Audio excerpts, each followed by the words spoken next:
आधी रात को 17 लाख लोगों ने वोट डाल दिया। ध्यान से सुनिएगा, हर 6 सेकंड में वोट डाला। रात को 11:45 से 2 बजे तक 4% वोट डल गए। सुनकर दंग रह गए होंगे आप। सोचिए कितना गंभीर आरोप है। और इस खबर को लेकर इस वक्त देश में बवाल मच गया है। और दावा ये 2024 में आंध्र प्रदेश के अंदर जो विधानसभा के चुनाव हुए और इन्हीं विधानसभा के चुनाव में जमकर खेल हुआ। करीबन 1, 2, 3 लाख नहीं 17 लाख वोट आधी रात को डल गए। और यह आरोप किसी अरे गहरे व्यक्ति ने नहीं लगाया, किसी विपक्ष के नेता ने नहीं लगाया, बल्कि यह आरोप बीजेपी सरकार में वित्त मंत्री निर्मला सीतारमण के पति और मशहूर अर्थशास्त्री प्रभाकर ने लगाया है। जी हां, यही है प्रभाकर। बिल्कुल ठीक सुना आपने। और सबसे बड़ी बात देखिए, क्या आपने कभी यह सुना या देखा कि कोई इंसान हर 6 सेकंड के अंदर वोट डाल दे? हर 6 सेकंड के अंदर नहीं सुना ना। लेकिन आंध्र प्रदेश के 2024 के विधानसभा चुनावों के अंदर यह चमत्कार हो चुका है। और यही बात प्रभाकरन ठोक बजा कर कह रहे हैं।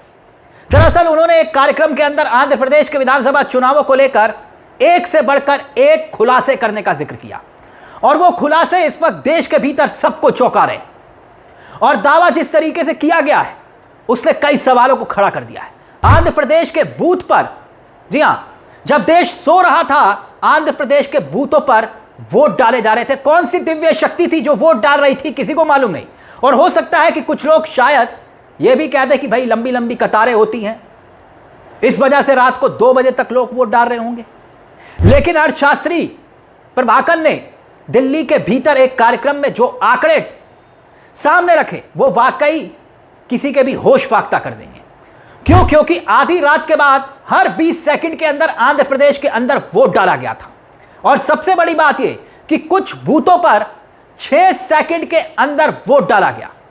हर 6 सेकंड में वोट डाल रहा था।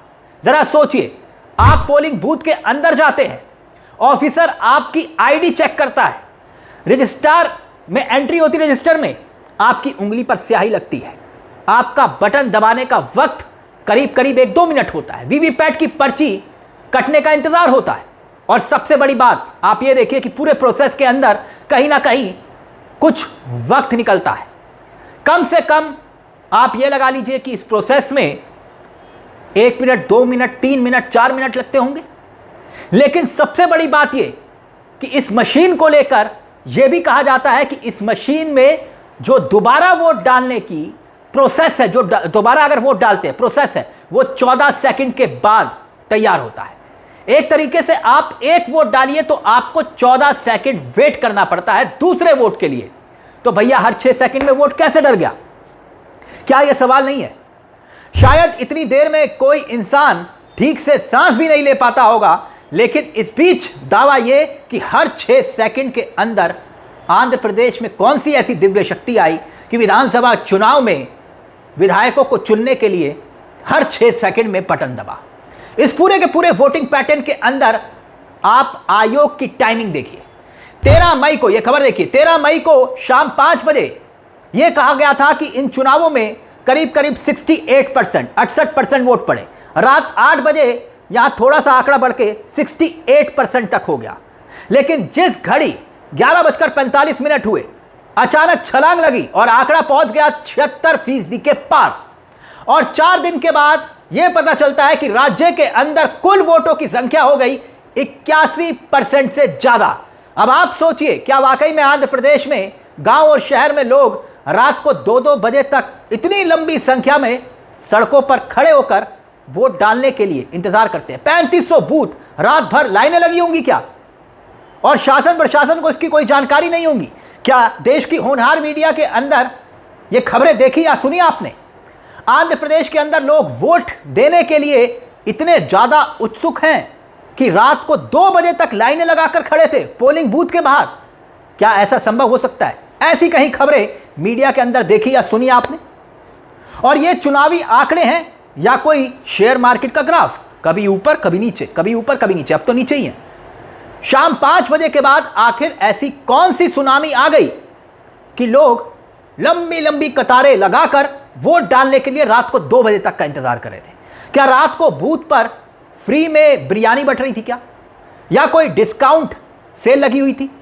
प्रशांत भूषण, जी हाँ, प्रशांत भूषण कह रहे हैं कि लोकतंत्र अंधेरे में नहीं है चल रह सकता, लोकतंत्र अंधेरे में चल सकता, लेकिन यहां तो सारा खेल ही अंधेरे में हो रहा है। आधी रात के बाद यह पूरा का पूरा गेम सेट किया गया।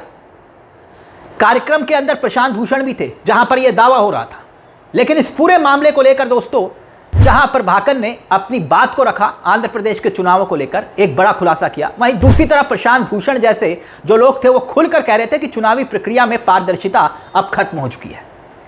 उनका सवाल सीधा था कि फॉर्म 17C जिसमें हर बूथ का डाटा दर्ज होता है वो पब्लिक क्यों नहीं किया गया? ये देखिए आपके सामने एक खबर है, पब्लिक क्यों नहीं किया गया, ये सवाल पूछा जा रहा है, फॉर्म 17 का जिक्र किया जा रहा है। अगर सब कुछ साफ है शीशे की तरह तो दिक्कत क्या है, लेकिन यहां तो डाटा ऐसे छिपाया जा रहा है जैसे कोई बच्चा अपना रिपोर्ट कार्ड छिपाता हो। लेकिन सबसे बड़ी बात यहां पर यह है कि ये देखिए कि जो पूर्व मुख्य चुनाव आयुक्त SY कुरैशी, देखिए उन्होंने बकायदा यह तक कह दिया था कि भाई फॉर्म 17C और फॉर्म 20 का ऑडिट होना चाहिए, और उनका सवाल सीधा था कि अगर बूथ पर सब कुछ सही तरीके से साइन और सील हुआ था तो बाद में आंकड़ों में इतना बड़ा फर्क फेरबदल कैसे हो गया? और यही सवाल बार बार उठ रहे हैं कि हर वोटर के मन में यह सवाल क्या नहीं आएंगे कि बस फर्क सिर्फ इतना है कि भाई वोट कम से ज्यादा हो गए, ज्यादा से कैसे जो है इतना आंकड़ा पहुंच गया। एक वोटर जो बड़ी उम्मीद के साथ वोट देने के लिए जाता है वो ये सोच कर जाता है कि शायद अब कुछ बदलेगा, लेकिन ये पूरा का पूरा जो चुनावी पैटर्न है, क्या वो सवालों के कटघरे में खड़ा हो रहा है इस चौंकाने वाले दावे को लेकर? क्या इस देश के अंदर वोटर का मजाक बन गया है?